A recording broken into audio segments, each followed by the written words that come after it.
Amen. Kwenye hii dunia usimkatie mtu tamaa. Yaani leo hii Diamond Platinum anamuomba Baba Levo kwa unyenyekevu mkubwa kesho aperform kwenye show yake ya Reto Tour. Imagine, Baba Levo huyo ambaye mara kadhaa amekuwa akijiita mtoto wa Diamond, anajiita chawa wa Diamond, lakini leo hii anamuomba Diamond anamuomba Baba Levo aperform kwenye show yake. Alikuwa na uwezo tu kusema Baba Levo njoo perform, lakini kwa vile sasa hivi Baba Levo ni mheshimiwa mbunge, lazima atumie itifaki au vipi Tumsikilize hapa Simba la Masimba Dangote. Waka Retro. Nikupandisha vimbi hata amen pale. Kesho napiga amen. Na inua kiepe. Mbunge mbona naimba Kigoma tu. Kama sio Kigoma hivi. Niko pale. Ndugu yangu unabinaweza kiubunge. Sio nguingia pale kali. Niko sio na wasiwasi. Bana hatari vipi? Sasa Simba akaona isiwe mbaya. Ngoja tuwape kionjo kabisa muone moto utakaotokea kesho kwenye Reto Tour Arusha. Hawa hapa.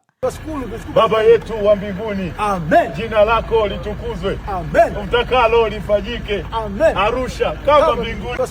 Baba yetu wa mbinguni, amen. Sasa siku ya kesho is going down au vipi Msanii Diamond Platinum tayari yupo Arusha, Baba Levo kama ulivyomuona yupo Arusha, team na crew nzima ya Wasafi ipo Arusha kuhakikisha kuwa siku ya kesho ni sehemu moja tu, Eden Garden, kwa ajili ya performance ya kipekee na namna ambavyo tumekuwa tukiona pia performance za shows zilizopita za Reto Tour kuanzia day 1 pale Rock City Mwanza ilianza, ikaja day 2 in my city Domtown, lakini day 3 ikaja Green City. This time around Arusha. Unahisi nini hasa ambacho kitatokea?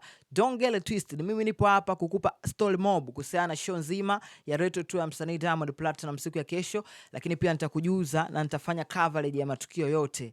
Mimi naitwa Bounce. Hakikisha una follow ukurasa wangu wa Bounce_TZ hapa Instagram, TikTok na Facebook pia, lakini kiingia YouTube pale search Flux Media _24 hours, subscribe YouTube channel ili tuwe sawa.